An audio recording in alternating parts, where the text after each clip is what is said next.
Shalom semuanya. Ya, bersyukur kepada Tuhan, Allah yang hidup, Allah yang sudah menyelamatkan hidup kita, dan Allah yang juga ingin setiap kita menjadi saluran berkat untuk orang lain, untuk orang-orang yang belum percaya kepada Tuhan. Itulah yang menjadi panggilan kita. Kita sudah diselamatkan supaya kita juga diutus untuk memberitakan kasih Tuhan yang begitu besar atas hidup kita. Hari ini kita merenungkan sebuah tema, Save to be sent, diselamatkan untuk diutus. Selama bulan ini kita membahas tentang tema-tema misi. Tema yang mungkin tidak populer di gereja, ya. Di banyak gereja tema-tema seperti ini tidak populer, karena ini menuntut tanggung jawab, mengingatkan orang-orang percaya bahwa mereka punya satu tanggung jawab yang tidak bisa dihindarkan, yang harus selalu dilakukan, yaitu untuk pergi memberitakan Injil. Ya, pergi itu tidak harus jauh, kita keluar rumah, itu pun dekat rumah kita juga pergi. Tapi ada tugas yang harus kita sampaikan, yaitu memberitakan firman Tuhan. Mari kita sama-sama membaca firman Tuhan. Ada beberapa ayat yang nanti dalam penyampaian khotbah ini akan saya bacakan. Untuk yang pertama ini saya ingin mengajak kita membuka firman Tuhan dari Kisah Para Rasul pasal 1 ayat 8. Karena satu ayat saya ingin kita membaca ayat ini bersama-sama dengan suara yang lantang. Kisah Para Rasul pasal pertama ayat yang ke-8. Sudah dapat 1, 2, 3. Tetapi kamu akan menerima kuasa kalau Roh Kudus turun ke atas kamu. Dan kamu akan menjadi saksiku di Yerusalem dan di seluruh Yudea dan Samaria dan sampai ke ujung bumi. Bapak Ibu Saudara, seorang yang telah merasakan kebaikan Tuhan, yang telah diselamatkan hidupnya oleh Tuhan, tidak mungkin diam dan tidak mungkin tidak menceritakan kepada orang lain tentang apa yang Tuhan sudah lakukan dalam hidupnya, kecuali mereka yang tidak tahu bersyukur, ya, atau memang mereka belum diselamatkan, karena itu tidak mereka ceritakan. Jadi kalau orang yang sudah merasa hidupnya sudah diselamatkan oleh Tuhan, tidak mungkin, ya, dia tidak menceritakan itu kepada orang lain. Di Indonesia ada seorang dokter namanya Dokter Terawan, pasti sebagian besar dari kita tahu. Ya, dia adalah mantan menteri juga, Menteri Kesehatan, dokter spesialis radiologi, yang dikenal karena metode terapi otak, ya, atau brainwashing, cuci otak, ya, yang telah menyembuhkan dan menyelamatkan banyak nyawa. Banyak pejabat seperti Presiden kita saat ini, Prabowo Subianto, Mahfud MD, Dahlan Iskan, Muldoko, Agung Laksono, SBY pernah berobat atau ditolong oleh beliau, ya, yang pernah diterapi atau di brainwashing tadi dikatakan, ya. Nah, mengapa begitu banyak orang hebat mau berobat ke Dokter Terawan? Ya, di tengah-tengah dokter Indonesia yang sebenarnya kadang kurang kredibilitas, karena kurang dipercaya, bertele-tele dan lain sebagainya. Tapi ada sosok Dokter Terawan yang dipercaya oleh banyak pejabat untuk berobat kepada beliau. Karena orang yang sudah diselamatkan atau orang yang sudah ditolong itu cerita, dokter tuh bagus, dokter tuh bagus, dokter itu bagus. Dia akan cerita, dan ketika dia cerita, orang akan datang ke sana. Oh iya ya, ternyata dokternya bagus. Enggak kaleng-kaleng nih dokter, orang hebat, ya. Orang-orang hebat juga mau berobat di sana. Bapak Ibu Saudara, orang yang sudah diselamatkan, sudah ditolong hidupnya, entah itu karena dokter atau karena kebaikan seorang, pasti dia akan cerita kepada orang lain. Karena apa? Karena dia merasa hidupnya tertolong, ya. Dan dia ingin orang lain juga yang mungkin punya masalah yang sama dalam hidupnya tertolong juga. Nah, dalam hal ini manusia punya satu masalah yang sama, yaitu dosa. Tidak ada satu dokter, tidak ada satu manusia yang bisa menyelamatkan manusia dari dosa selain Tuhan Yesus Kristus. Nah, kalau orang yang sudah diselamatkan hidupnya, sudah merasa hidupnya tertolong, masa dia nggak cerita sama orang lain? Minimal dia menceritakan pengalaman pribadinya. Nah, nanti kita akan terus lihat bagaimana kita memberitakan Injil. Di dalam Alkitab ada contoh 10 orang kusta yang disembuhkan oleh Tuhan. Bapak Ibu Saudara bisa membacanya sendiri ya nanti di rumah dalam Lukas 17 ayat 11 sampai 19. Pada saat Yesus melewati daerah perbatasan antara Galilea dan Samaria, karena orang kusta itu tinggalnya di luar tembok kota ya, baik itu tembok kota Israel maupun tembok kota orang Samaria. Jadi orang Samaria itu orang Israel sudah campur-campur. Tapi ketika ada orang kusta ya mereka akan tinggal di luar kota. Jadi mereka ini kemungkinan di satu wilayah yang sama antara orang sakit kusta dari Israel begitu ya, orang-orang Yahudi maupun dari orang-orang Samaria, mereka ada di sekitar situ. Nah, ada 10 orang ya yang berteriak kepada Tuhan Yesus minta agar ia disembuhkan. Yesus berkata kepada mereka, "Pergilah, ya, perlihatkanlah dirimu kepada imam-imam." Ini belum disembuhkan loh, belum ya. Ya. Nah, dalam perjalanannya orang-orang itu menjadi sembuh.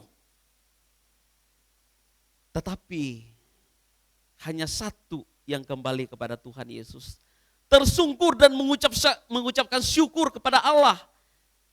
Dan orang itu satu-satunya yang kembali itu adalah orang Samaria.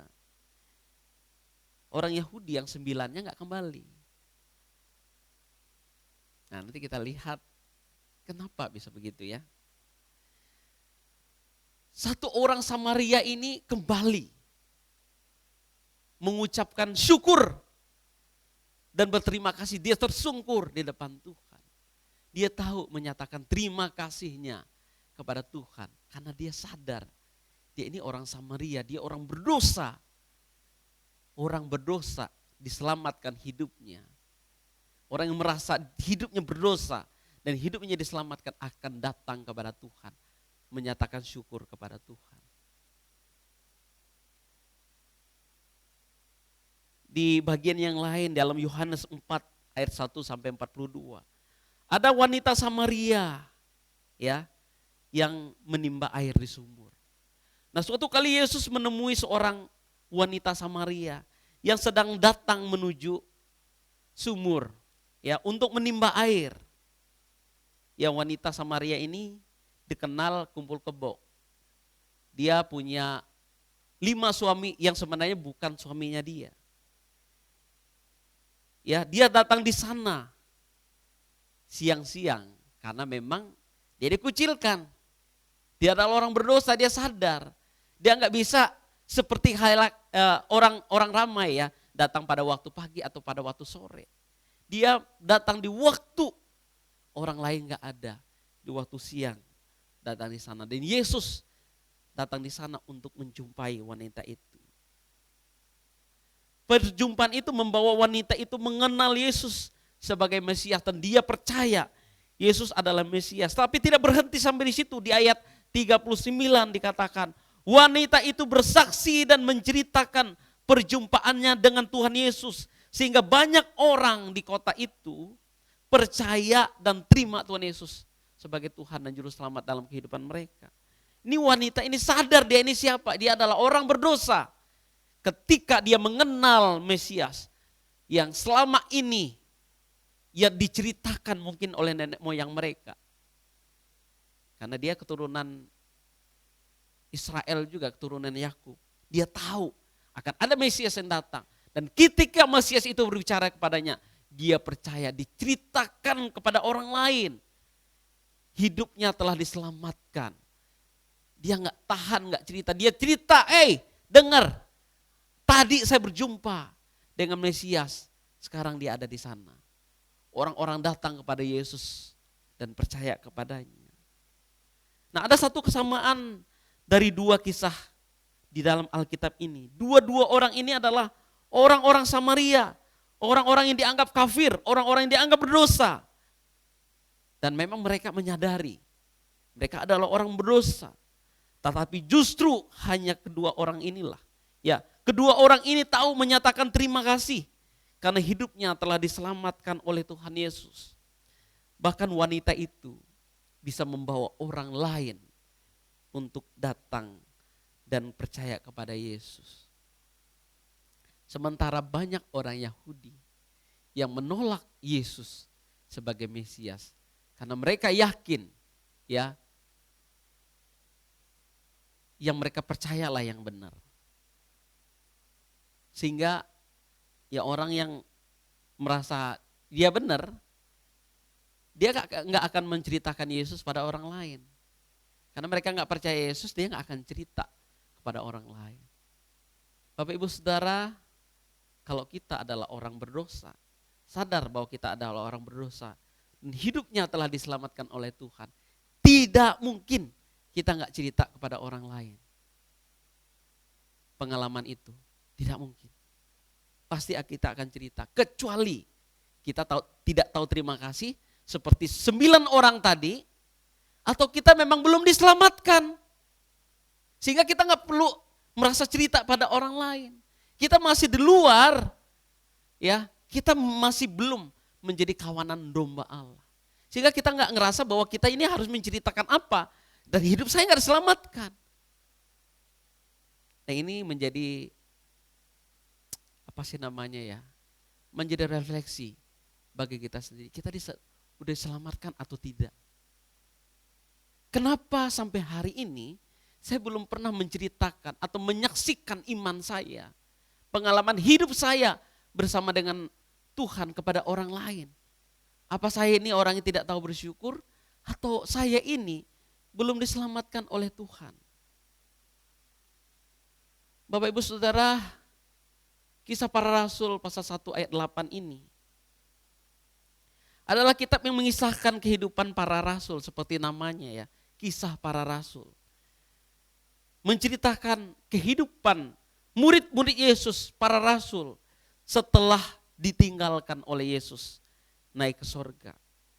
Setelah kebangkitannya selama 40 hari, Tuhan menampakkan diri berulang kali kepada para murid dan kepada banyak murid yang lain, ya, dan berbicara kepada mereka, menguatkan hati mereka yang sebelumnya sedih karena kematiannya, yang sebelumnya sudah patah semangat, yang sebelumnya sudah hilang harapan.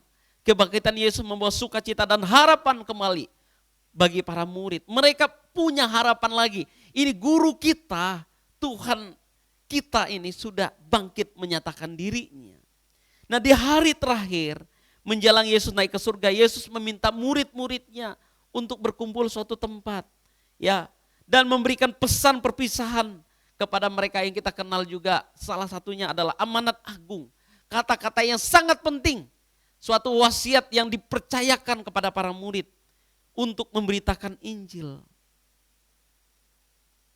Tetapi para murid menggunakan kesempatan itu untuk bertanya suatu pertanyaan yang menurut mereka urgent, ya, untuk ditanyakan lagi kepada Tuhan.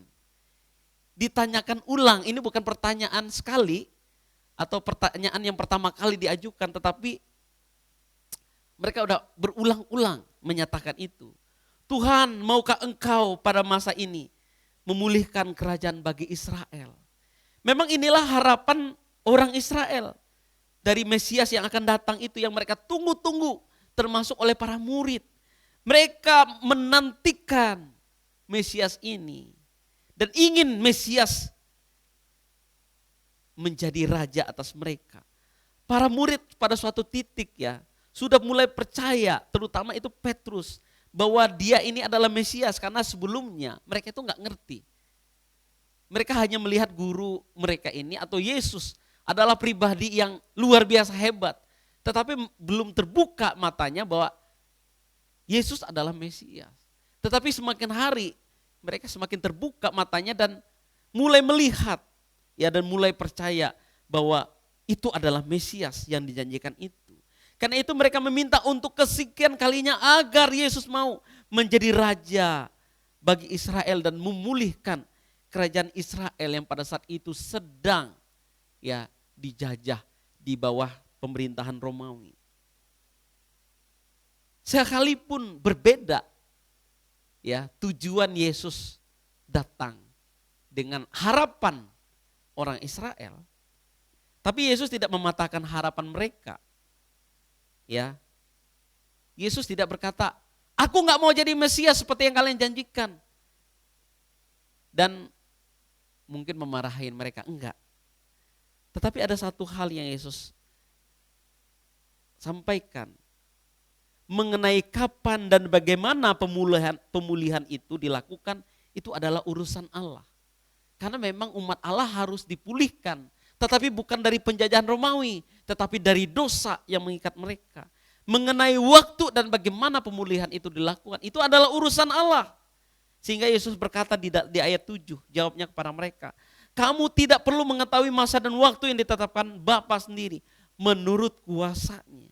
Suatu kali Allah memang akan memulihkan kerajaan Israel, tetapi bukan dari penjajahan dunia ini. Tetapi ia akan memulihkan ya kerajaan Israel.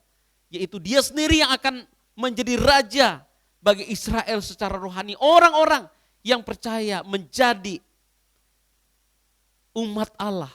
Itulah yang akan dipulihkan suatu hari. Semuanya akan berkumpul di suatu tempat yang bernama surga. Di sana Allah akan memerintah untuk selama-lamanya. Tidak ada lagi sakit penyakit, tidak ada lagi kertak gigi, katakan tidak ada lagi kesusahan.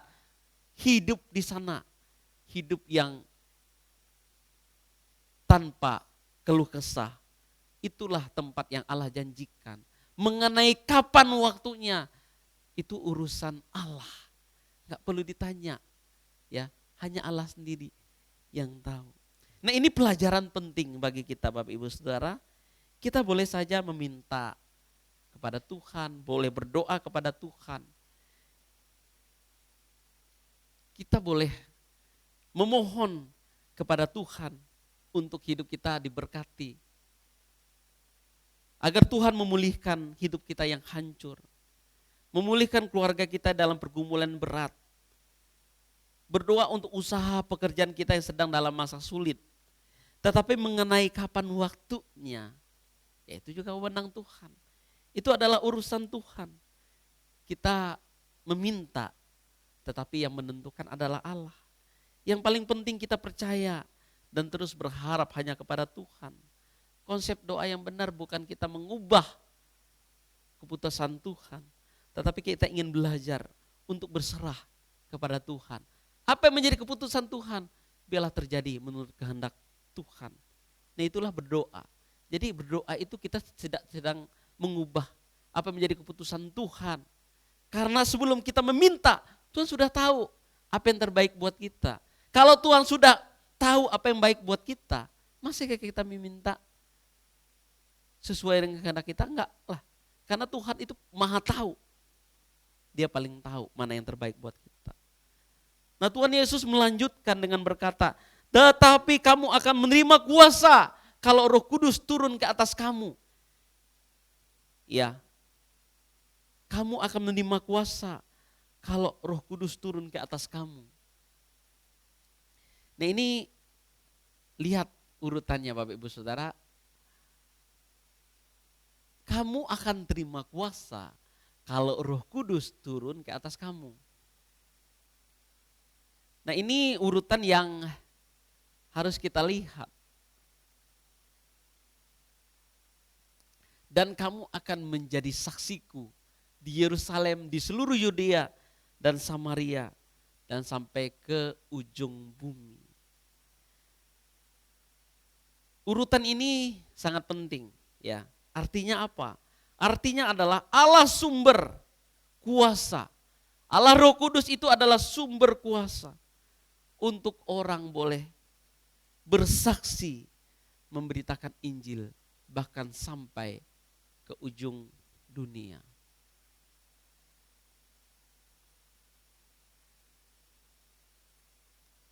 Yang pertama mari kita lihat, tolong ini sepertinya tidak ini ya. Yang pertama, Roh Kudus turun atau menerima Roh Kudus. Roh Kudus adalah pribadi ketiga dari Allah Tritunggal. Yesus tidak selama-lamanya hidup bersama dengan murid-muridnya, tetapi ia berjanji ia akan selalu menyertai mereka karena Roh Kudus akan datang untuk menyertai murid-murid dan seluruh orang percaya di sepanjang zaman. Pada hari Pentakosta atau hari ke-50 setelah kebangkitan Yesus, hari Paskah, murid-murid berkumpul suatu tempat.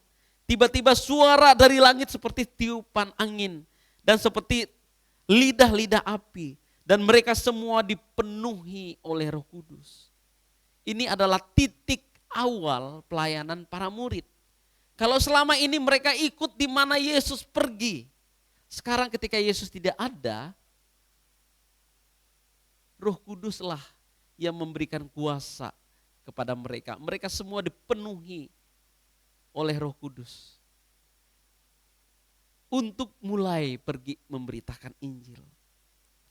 Luar biasa Bapak Ibu Saudara, setelah hari Pentakosta itu, Petrus adalah murid pertama yang sangat berani memberitakan Injil kepada semua orang. Dia khotbah di depan ribuan orang, sekali dia khotbah 3.000 orang percaya dan menerima Tuhan Yesus sebagai Tuhan dan Juru Selamat dalam kehidupan mereka. Mereka bertobat. Yang kedua itu adalah menerima kuasa dari Roh Kudus. Ya. Karena Roh Kudus adalah Allah, kuasa dari Roh Kudus itu tidak terbatas. Memberikan kekuatan lebih dari yang biasanya. Memberikan keberanian, percaya diri, pengertian, kecakapan, dan otoritas yang dibutuhkan oleh para murid untuk menjalankan tugas mereka memberitakan Injil. Nah, ini sangat dibutuhkan keberanian, percaya diri, pengertian untuk memberitakan Injil. Kalau kita baca di ayat selanjutnya dikatakan tadi sudah saya katakan bahwa para murid itu mulai berani untuk memberitakan Injil karena selama ini mereka adalah orang yang takut ya. Petrus memang salah satu murid yang sangat berani. Dia tampil berkhotbah dan ribuan orang percaya. Keberanian itu bukan datang dari diri mereka sendiri, bukan. Karena seperti yang kita tahu ya, murid-murid itu sembunyi loh. Ketika Yesus diadili, para murid itu sembunyi. Mereka pergi jauh-jauh. Ada yang coba-coba lihat. Ya, Petrus lihat dari agak jauh. Seorang yang dulunya berani nih Petrus, suka tampil duluan. Apa-apa mau duluan. Jadi ciut juga. Ketika Yesus diadili dia hanya lihat dari jauh dan momen itu membuat dia menyangkal Yesus 3 kali bahwa dia tidak mengenal Yesus karena dia takut. Takut kalau dia diasingkan, dibenci, bahkan dibunuh juga. Jadi memang mereka ini bukan orang yang pemberani. Tetapi ketika Roh Kudus itu datang, ya, mereka menjadi orang yang sangat berani. Kuasa dari Roh Kudus yang membuat para murid berani, percaya diri, dan punya hikmat berkata-kata untuk menyampaikan firman Tuhan. Sehingga orang bisa bertobat. Mungkin kita berkata, saya ini berat lidah, saya itu gak bisa ngomong, memberitakan Injil. Seperti Musa ketika diutus oleh Tuhan untuk menuntun umatnya juga katakan, aku gak bisa ngomong, aku ini taruh berat lidah. Mungkin kita merasa begitu juga ya, ketika suruh memberitakan Injil kita pikir, saya gak bisa ngomong. Sebagian besar dari para murid itu juga begitu. Mereka bukan orang yang pandai ngomong, mereka itu adalah orang-orang biasa yang dipakai oleh Tuhan untuk menjadi murid Yesus. Ketika Roh Kudus turun atas mereka. Mereka menjadi orang yang berbeda, menjadi orang yang berani, menjadi orang yang pandai memberitakan Injil, menjadi orang yang pandai untuk berkata-kata, meyakinkan orang bahwa Yesus satu-satunya jalan keselamatan. Saya sangat percaya ketika orang hidupnya ada Roh Kudus di dalam dirinya, maka orang itu akan diberikan keberanian untuk memberitakan Injil. Amin Bapak Ibu Saudara? Amin. Tapi harus dicoba. Kalau kita nggak pernah coba, kita nggak akan pernah tahu. Ya, kalau kita mengubur dalam-dalam keinginan untuk memberitakan Injil, ketika kita mau ngomong Injil, kita langsung takut. Nanti saya dibenci, nanti saya disisihkan, nanti saya dijauhi oleh orang lain, nanti pekerjaan saya bagaimana. Bapak Ibu Saudara, kalau orang dengan jujur menceritakan pengalaman hidupnya, diselamatkan oleh Tuhan, bukan dalam arti menggurui orang lain. Orang akan dengar kok, ya. Orang akan dengar, kan ini kesaksian hidup saya. Kamu gak percaya juga gak apa-apa. Saya menyaksikan apa yang Tuhan sudah lakukan dalam kehidupan saya. Saya pikir memberitakan Injil atau bersaksi demikian gaklah sulit. Kalau kita mau, kalau kita ngerasa bahwa hidup kita memang sudah diselamatkan oleh Tuhan. Yang ketiga, nah ini menjadi bagian pentingnya, yaitu menjadi saksi. Dikatakan kamu akan menerima kuasa kalau Roh Kudus turun ke atas kamu. Dan kamu akan menjadi saksiku di Yerusalem, di Yudea, Samaria sampai ke ujung bumi. Kuasa yang Allah berikan adalah kuasa untuk bersaksi. Bersaksi kepada siapa saja, di mana saja. Kepada semua orang, karena semua orang membutuhkan Injil. Semua orang butuh keselamatan. Ada yang sadar bahwa mereka butuh keselamatan, ada yang belum sadar. Kepada siapa saja, termasuk kepada keluarga kita yang menurut kita memang mereka udah Kristen, ngomong aja tentang Injil. Karena apa? Mungkin mereka belum sungguh-sungguh percaya pada Tuhan. Rekan kita yang sesama orang Kristen, ayo diajak lagi ke gereja. Mungkin mereka sudah nyaman dengan kehidupan mereka selama ini, enggak ke gereja, enggak dengar Injil lagi, dan mereka sudah yakin diselamatkan kalau mereka enggak datang ke gereja dan enggak ngerasa bahwa mereka butuh Tuhan. Kita perlu tanyakan, ya, apa benar mereka adalah orang-orang telah diselamatkan? Murid-murid ditugaskan untuk menjadi saksi dengan menceritakan apa yang mereka lihat, apa yang mereka dengar, dan apa yang mereka alami, supaya semua orang bisa percaya kepada Yesus sebagai Tuhan dan Juru Selamat, sebagai Mesias. Karena saksi itu adalah kunci, Bapak Ibu Saudara, untuk orang percaya, agar orang bisa percaya. Di dalam sebuah sidang, kalau kita melihat sidang, saksi itu menjadi sangat penting untuk meyakinkan orang. Apalagi saksi yang melihat langsung, ya, mengalami langsung kejadian itu menjadi kunci untuk sebuah kebenaran bisa terungkap. Orang bisa percaya kepada Tuhan dengan kita bisa menyaksikan apa yang kita alami.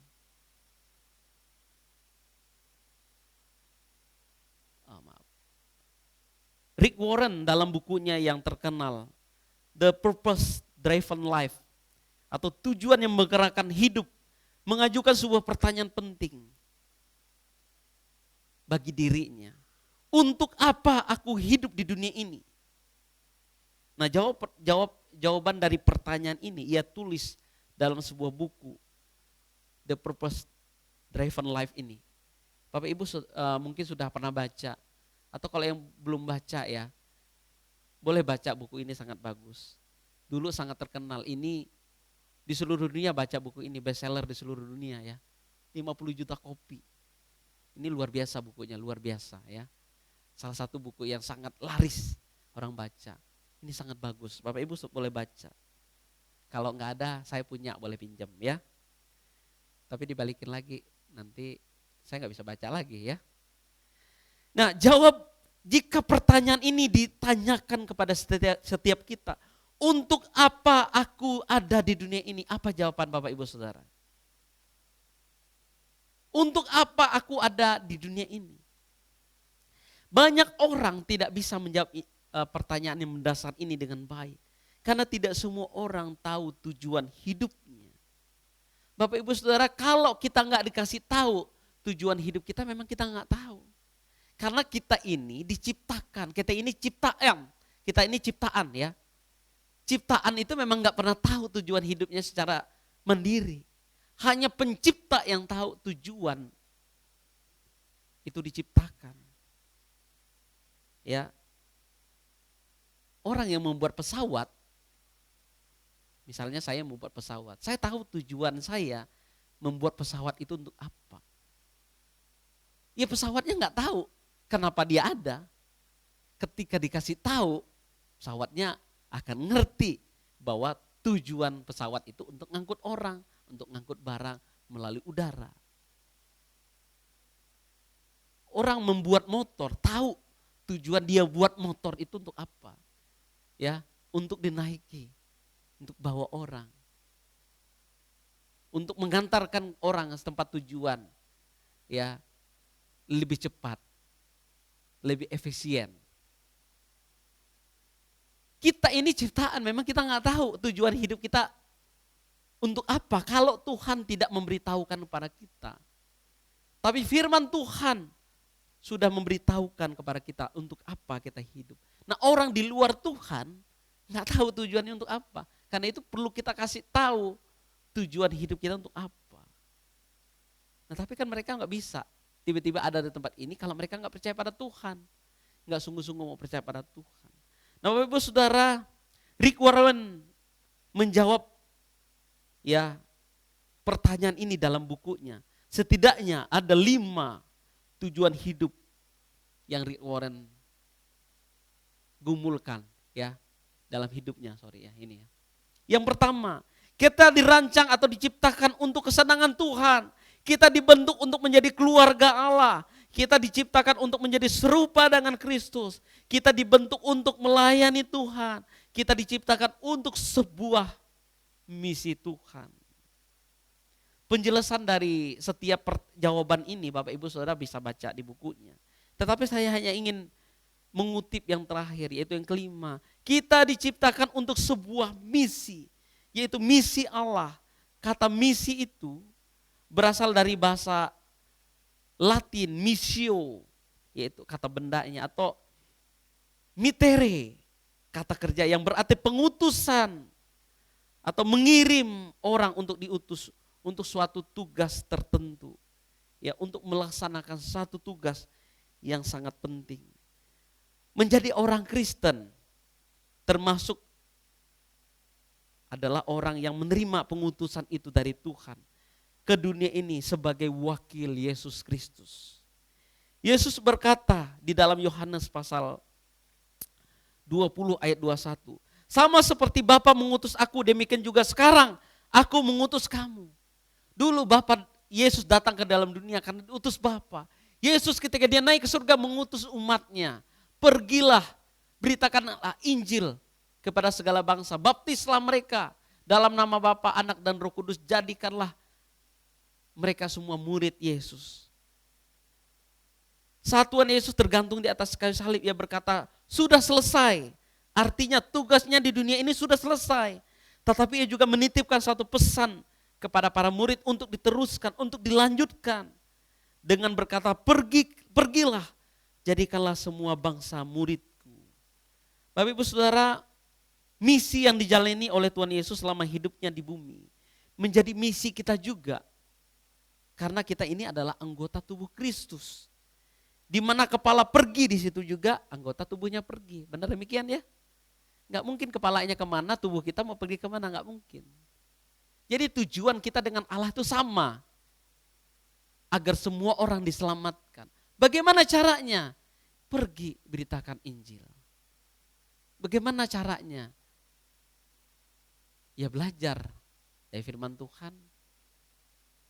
Di bulan depan beberapa youth kita akan belajar ya untuk belajar bagaimana bermisi. Ya, doakan supaya anak-anak muda kita bukan hanya diserang ya, menjadi sasaran tembak, tapi mereka juga bisa nembak. Mereka punya senjata untuk tembak orang lain. Dalam arti memberitakan Injil. Ini kita baru belajar, mencoba. Ya, tujuannya adalah supaya kita punya keberanian membangkitkan lagi hati anak-anak muda kita. Dan kita semua yang ada di tempat ini untuk mau memberitakan Injil. Tolong doakan bulan Maret nanti kita akan belajar ya anak-anak youth. Jadi apa itu misi? Misi adalah memperkenalkan orang lain pada Tuhan Yesus. Bagaimana caranya? Pergi dan ceritakan pada mereka. Bagi mereka yang belum pernah mendengarkan tentang Yesus. Pergi kemana Bapak Ibu Saudara? Kemana saja. Di kota, di desa, di rumah, di kantor, di kampus, di sekolah. Di mana saja ada orang yang belum percaya kepada Tuhan. Di situ tempat misi. Jadi misi memang gak harus selalu di kampung.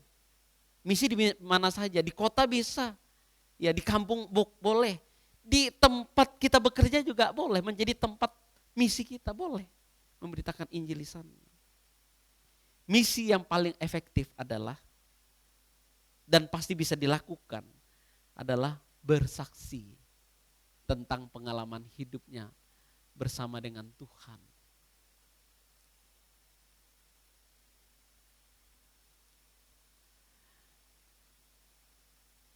Bagaimana kita bersaksi? Kita bersaksi tentang apa yang Tuhan lakukan bagi hidup kita. Bersaksi bukanlah tentang kita, bukan untuk menunjukkan kemampuan kita berargumentasi. Di YouTube itu banyak apologet yang muncul, debat. Memang ada baiknya juga Bapak Ibu Saudara, tetapi ada misi yang bisa kita lakukan dengan baik. Itu bersaksi tentang hidup kita ya. Kesaksian adalah tentang apa yang telah Allah lakukan bagi kita. Seperti yang dilakukan oleh perempuan Samaria. Yang menceritakan apa yang ia alami sejak bertemu dengan Tuhan Yesus.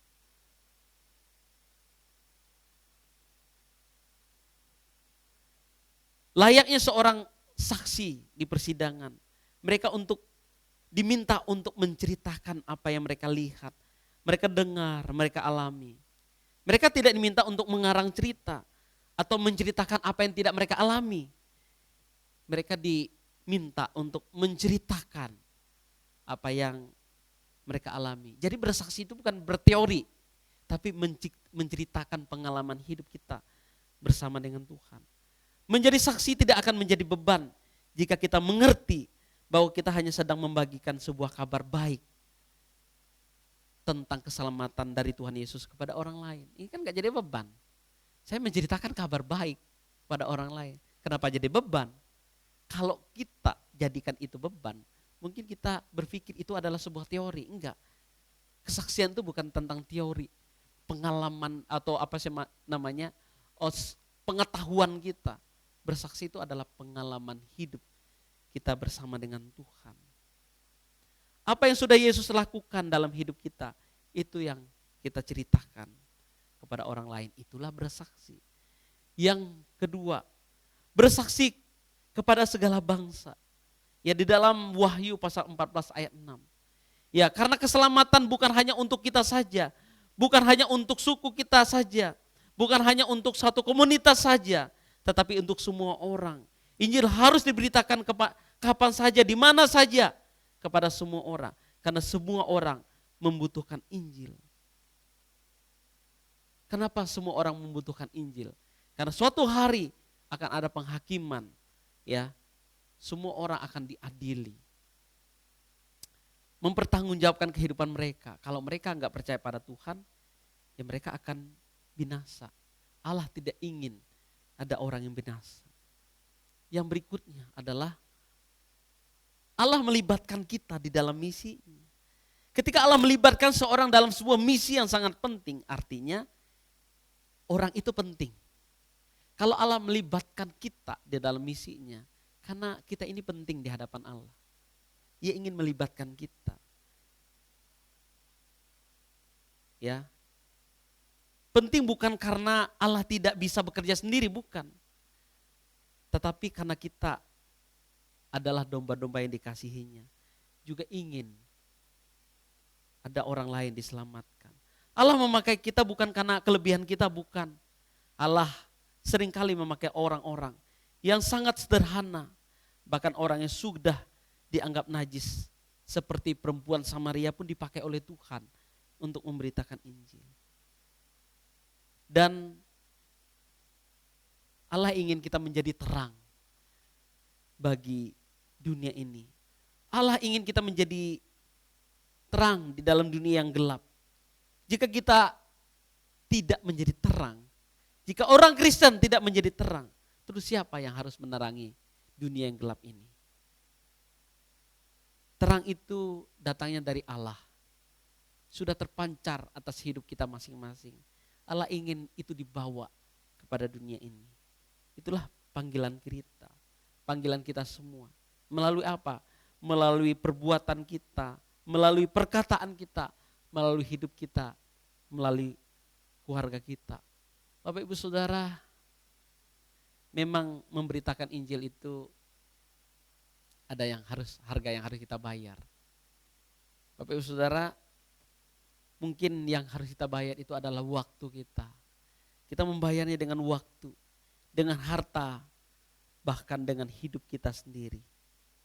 Tidak semua orang memang punya kecakapan atau punya panggilan untuk pergi tempat yang jauh. Tetapi ada orang pergi tempat yang jauh sana dengan ongkos, dengan uang. Ada orang lain yang support. Kita bisa bermisi atau mendukung pekerjaan misi melalui dana kita. Kalau kita punya dana, kalau kita enggak punya dana, kita bisa dengan waktu kita, ya kita yang pergi. Tapi kita bisa mendukung pelayanan Tuhan ini. Para murid di akhir hidup mereka, sebagian mereka menjadi martir, harus mati, mengorbankan nyawa mereka untuk pemberitaan Injil. Karena Injil ini sesuatu yang sangat penting, sangat urgent, harus disampaikan pada semua orang. Walaupun nyawa harus menjadi taruhannya. Kalau Tuhan tidak minta nyawa daripada kita, ya enggak harus kita korbankan. Tapi kita bisa korbankan waktu kita, korbankan harta kekayaan kita untuk pekerjaan Tuhan. Apa yang bisa kita lakukan? Ya, mari kita tanya kepada diri kita sendiri. Yang terakhir, upah memberitakan Injil. Apa yang bisa kita dapatkan dari memberitakan Injil? Mari kita baca sama-sama ayat ini. 1 Korintus pasal 9 ayat 18. 1, 2, 3.